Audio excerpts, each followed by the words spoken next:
I was a communist for the FBI.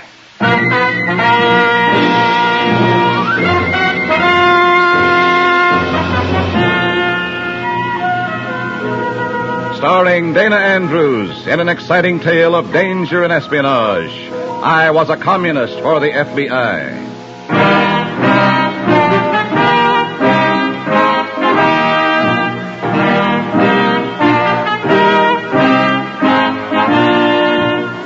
Many of the incidents in the story you are about to hear are based on the actual records and authentic experiences of Matt Cvetic, who for 9 fantastic years lived as a communist for the FBI. Here is our star, Dana Andrews, as Matt Cvetic. I was in it for 9 long years, a member of the party. I lived with communists, worked with them, watched them. I learned their methods, their tricks, their plans, and their weaknesses. This is my story, the story of my life as a communist for the FBI. In a moment, listen to Dana Andrews as Matt Cvetic, Undercover Man.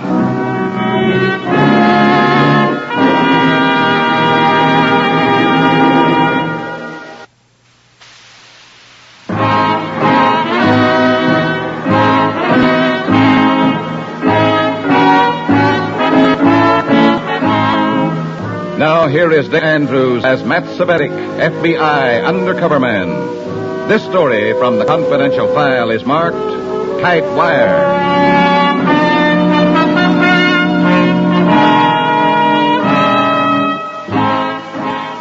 There's no 8-hour day for an undercover man, no 40-hour week. The working day is 24 hours.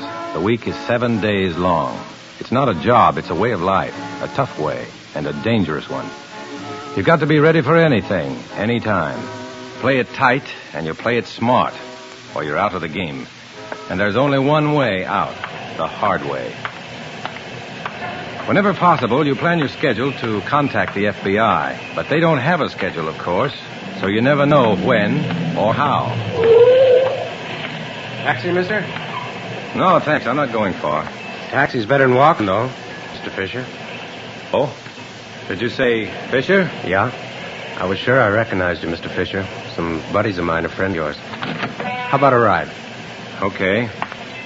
I guess a taxi will save time. Sure. Time and shoe leather. My name's Davis. Transferred last week from the FBI office in Chicago. I see. Who are some of your buddies, Mr. Davis? Richards, Spaulding, Blake. Barkley's the district inspector here, and... Okay, that's good enough. I was just checking. Smart idea. You never know. What's up, Davis? Got a job for you, Matt. Maybe a rough one. What kind of a job? What's that meeting you told us about? The one for that big shot from the West Coast? Yeah, Lato Corini. Mm-hmm. He's one of the national coordinators. The meeting's Thursday evening. There'll be cell chairmen here from 10 states. So there'll be names named, people, places, plans, so on. Matt, we've got to have all that verbatim. Verbatim? Yeah, by dictograph. Dictograph? What about that new radio gimmick? That miniature transmitter? You can't always be sure of it, Matt. We might hit a static problem, miss half the meeting. Now, here's what we want. Between now and Thursday evening, plant a microphone and wire the meeting hall. That's all? Yeah, I know. We're not giving you much time, but the job's got to be done, Matt. Go to it.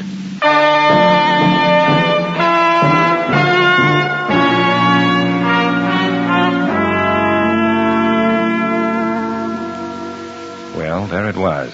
Wire the hall. It sounded simple.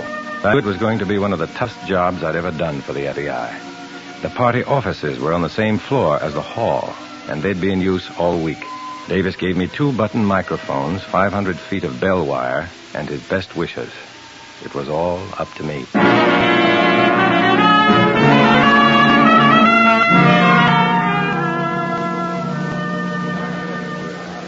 At 7 o'clock that evening, the cell leads met to discuss plans for the big meeting.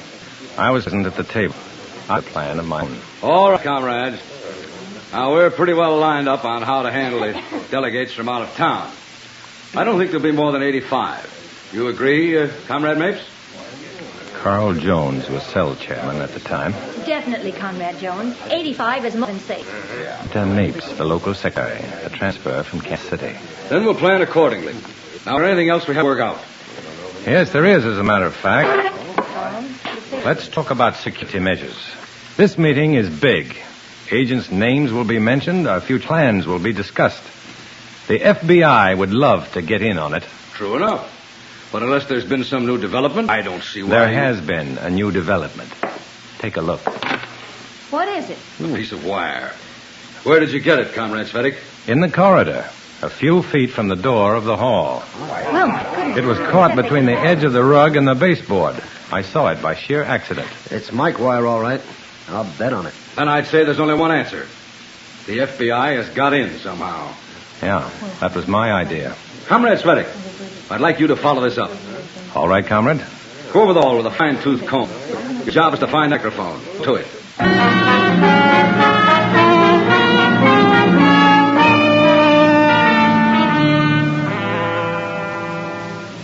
I'd played an outside chance, tried an approach right in the open, and it had worked.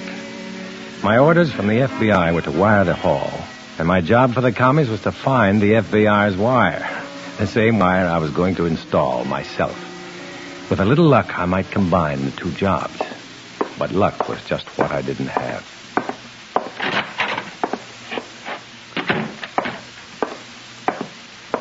Morning, Comrade Svetic. Oh, Comrade Etheridge, what are you doing here? Well, you don't act very glad to see me, Matt. No, it's not that, Ben. I'm surprised, that's all. Comrade Jones said I'd have the hall to myself today to look for that FBI wiring job. Yeah, I know. I've been assigned to help you. You know, Matt, there's only one way the FBI could have wired this place. How's that? By having an agent planted in the cell. Yeah. I thought of the same thing, Ben. I've been keeping my eyes open. Any results? No, not yet at least. Well, let's get to work. Any time. We'll start at one corner of the hall and go over it in the square yard at a time. Floor, walls, ceiling, everything. Okay, Ben, let's go to work.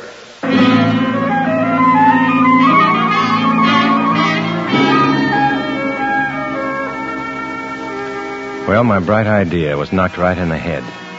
I'd planned to make the installation during my supposed search. But now, with Comrade Ben Etheridge breathing down my neck, I didn't have a chance. All I could do was go through the motions and try to figure some other angle. It was 4 p.m. when we finished our shakedown of the hall. Well, I guess that's everything, Matt. There ought to be another screwdriver. Oh, yeah. Here it is. Well, what do you think? You tell me. We covered every square foot and didn't find anything. I'd say the hall's clean. What about that piece of mic wire, Matt? I don't know. It got into the hall some way. But the FBI hasn't planted any microphone in here. I'll swear to it. Well, I'll take your word for it, Matt. My word for it? Look, Ben, were you assigned to help me or watch me? Well, Chairman thought you kind of jumped at the job. A little of both, I guess.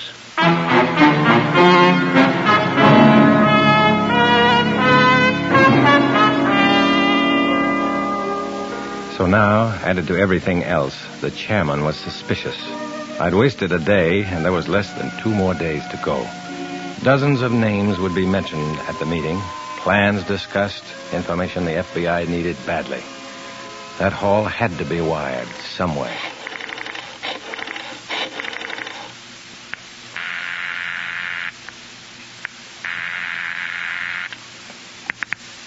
Richard speaking. Fisher here, Bob Fisher. Check. Go ahead. Listen, that wire job's not going so good. It's got to go. Washington really wants this one. Yeah, I know. Look, I've got wax impressions of a couple of door keys. Took them right under my helper's nose this afternoon. How long will it take to get duplicates made? 30 minutes. What are they for? The meeting hall and the alley door of the building. I'm going to slip in late tonight and string that wire. Look, I'm calling from the phone booth in the Gavin Hotel lobby. I'll leave the key impressions behind the coin box. Check. We'll pick them up in 10 minutes. Where do you want the keys delivered? Leave them behind the cushions in the next to last booth in the hotel coffee shop. Anytime before 9. Right. Watch yourself, boy. You know it. Good luck.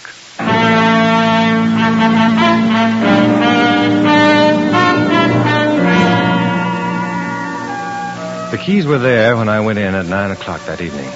I slipped them into my pocket, ordered, and ate slowly, while I read a couple of papers. Timing was the one important thing.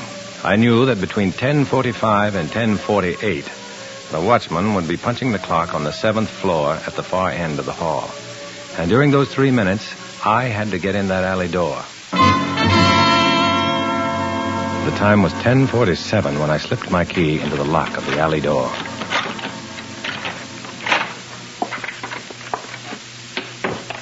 I closed the door behind me, hurried along the corridor, and began climbing the service stairs. I was almost to the 3rd floor when the switch was thrown up above me, and I heard the elevator coming down the shaft. I froze on the dark stairway and waited.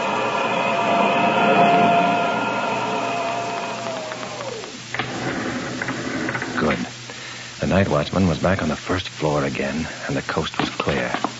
I climbed the few remaining steps, hurried along the 3rd floor corridor, and fitted my 2nd key in the lock of the meeting hall. Inside, I took the microphone buttons and the wire from my coat pocket, went to work. In 20 minutes, the job was done, inside the hall, that is. But the final connection in the shaft meant a few ticklish minutes swinging on an iron ladder over empty space. I used my knife blade to spring the catch on the shaft door, and I slid it open, stepped in on the ladder, and closed the door.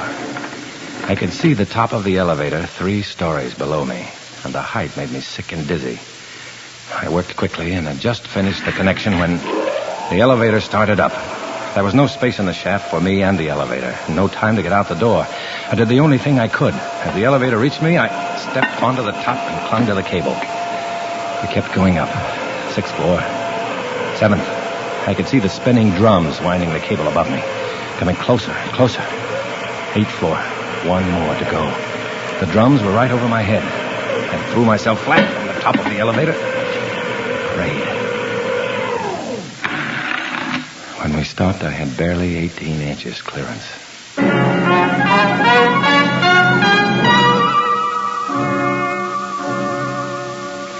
When the watchman closed the doors and started back down the shaft, I clung to the iron ladder and stayed there until he reached the main floor. Then I fumbled at the catch on the shaft door, slid it open, and stepped out onto the 9th floor. Okay, Matt. Don't move. Ben, what are you doing here? Waiting for an FBI stool pigeon. For you, Matt. I don't know what...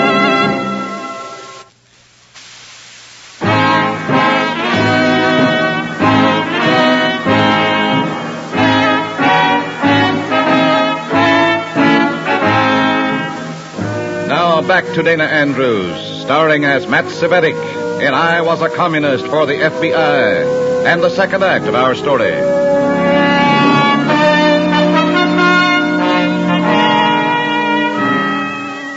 I stood there in the dim corridor in front of the elevator, staring at the gun in Ben's hand. One move and he'd kill me, he'd said, and I knew he would. Ben impressed people as being good-natured and easygoing, but underneath, he was a fanatic. I knew that, and I knew he meant what he'd said. Matt, what are you doing here this time of night? I'm just looking around, Ben. Checking up on things. What things? What were you doing in the elevator shaft? Look, comrade, maybe I've got a couple of questions of my own. What's your reason for being here? A hunch, Matt. I got to thinking. So I came over, had the night watchman let me in. I don't follow you. Got to thinking. What?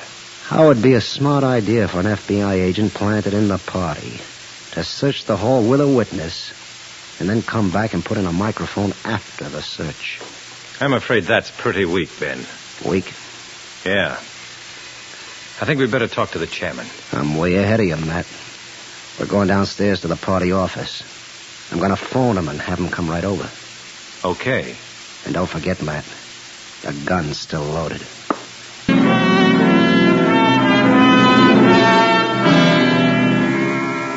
Comrade Etheridge snapped on the lights in the party office and called Chairman Jones and told him what had happened. Then we sat and waited for Jones to arrive. I kept trying to think of some way out. One fortunate thing, I'd hidden the keys, the extra wire, and my tools on top of a girder in the elevator shaft. I was clean, and that was some advantage, but not much. Well, you made a quick trip. Sounded as though the situation called for it. Well, Comrade Svedik, it seems we've been mistaken about you. That depends on what you mean by... Shut up! Get up, Svedik. How long have you been working for the FBI? I haven't been, comrade. That's your mistake. Mistake? When Comrade Etheridge caught you right in the act tonight? There are a couple of ways of looking at that. Look, Comrade Jones, you're the one in charge here, aren't you? Of course. Then why is Ben holding the gun? Well, I wasn't trying to take over any authority. Here you are. Thanks. Feel better now, Svedik?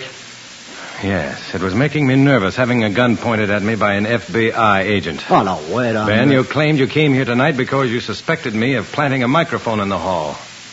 All right, where's the mic? Well, I didn't have any chance to look for it, you know that. But the mic was there this afternoon, Ben. Why didn't you find it then? Huh? What are you driving at, Svedik? One of the sections of the hall Ben searched included the electric outlets next to the radiators. Did you take the cover plates off those outlets, Ben? Well, no, they hadn't been tampered with, and it... One of them had. It's got a button mic planted in it. What are you talking... The wire runs behind the baseboard. I saw it this afternoon. How come you didn't? Well, there wasn't any wire. There couldn't have been. I don't see how you could have missed it. That's why I didn't say anything this afternoon, and that's why I came back tonight. Wait a minute, Svedik. Maybe you wired the place tonight before Ben caught you. How? As you said, Ben caught me. Search me now. I don't have any wire or tools.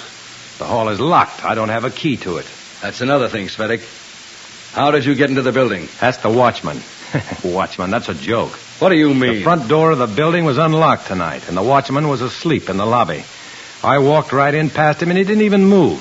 Security. A microphone planted in the hall, and my so-called helper didn't even see it.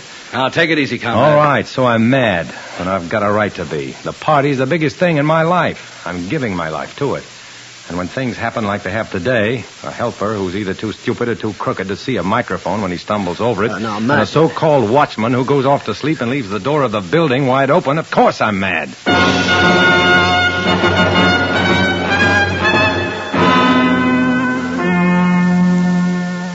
Well, it worked. Temporarily, at least, I was off the hook as far as my party membership was concerned. But the last chance of getting that hall wired had gone right out the window. Davis, the FBI agent, agreed when I told him the story the next morning. You went at it the right way, Matt. There's no question about that. You just had a run of bad luck, that's all. Look, Davis, I've been thinking about this most of the night. I've got a halfway idea. It may sound crazy, but... Let's have it. I haven't even got a halfway one. Well, Richards was telling me a couple of months ago about that new miniature shortwave transmitter. Yeah, but we only use that as a last resort, Matt. This is a last resort. How big are they? Oh, about the size of a couple of packs of cigarettes. What do you got in mind? It has a built-in mic, I suppose. Oh, yeah, it's a complete unit. You just switch it on, and it's good for about 20 hours of continuous transmitting. Life of the batteries. Davis, suppose one of those transmitters were planted in the hall. Could you pick it up? Sure. They've got a radius of about 6 blocks. We could park a truck on the street as a mobile receiving unit. But can you do it, Matt? With a little luck, I think I can.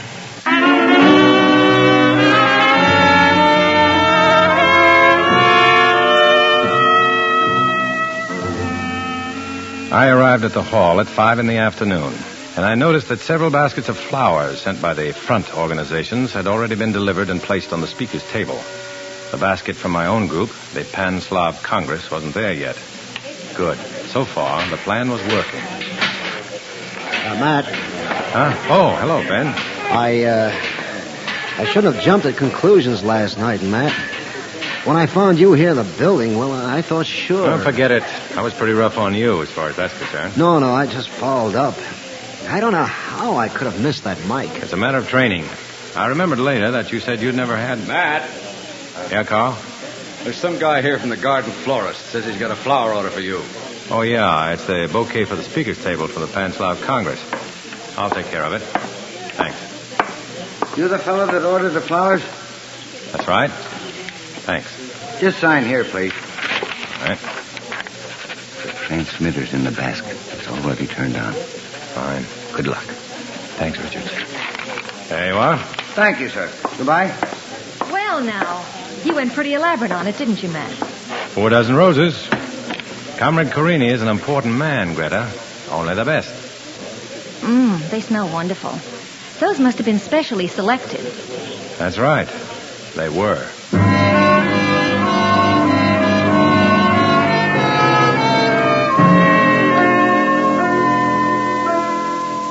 Well, the transmitter was in the meeting hall and right on the speaker's table. It was already turned on, Richard said. And parked down the block somewhere was a panel delivery truck with a tape recorder and a pair of stenographers with headphones, taking down every word. My job was over. There was nothing to do but wait.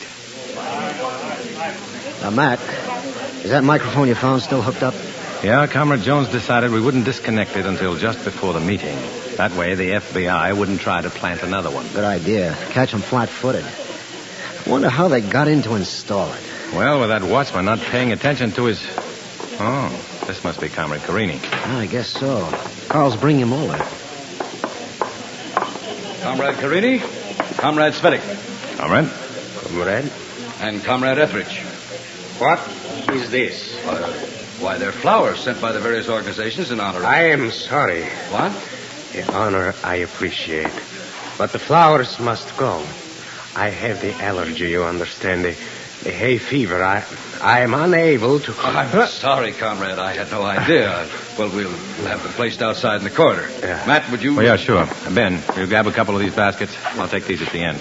I wish to cause no offense. Oh, that's all right, Comrade. It's quite all right.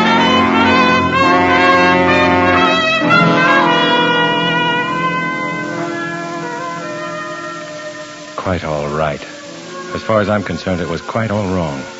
In a few minutes, the meeting would start, and the FBI wouldn't be in on it.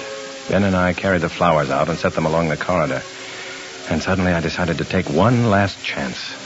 Ben's back was turned. Quickly, I reached into the flower basket, fished out the transmitter, and dropped it into my inside coat pocket. Comrades! Comrades! Before I open this meeting, I wish to inform you that the FBI has managed to establish a beachhead in our very midst. Comrade Svedik, Yes, Comrade? you take care of the matter. Of course.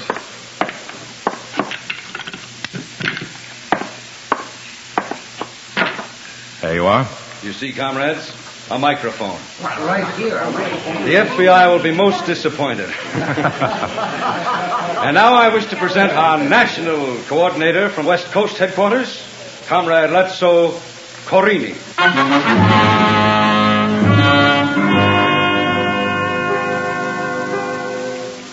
I sat through the meeting while name after name was mentioned, plan after plan discussed.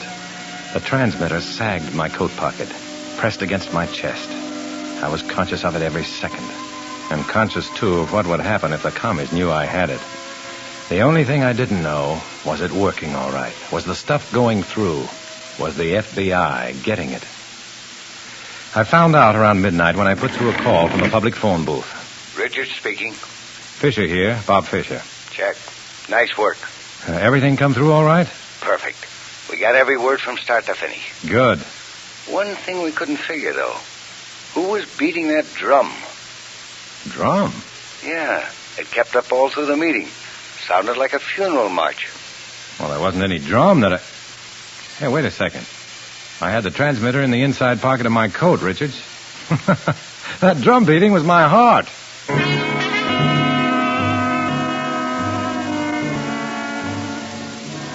I left the phone booth and walked along the street.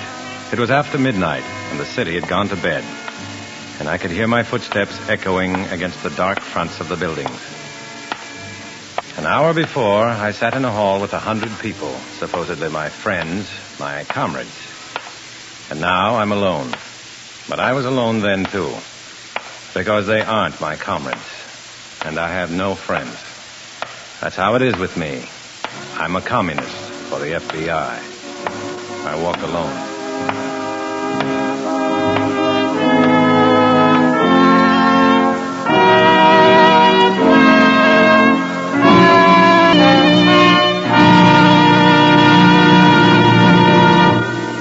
Dana Andrews will return in just a moment.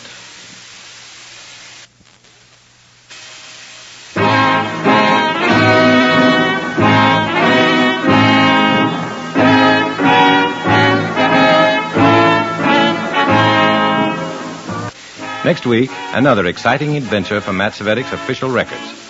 Join us, won't you?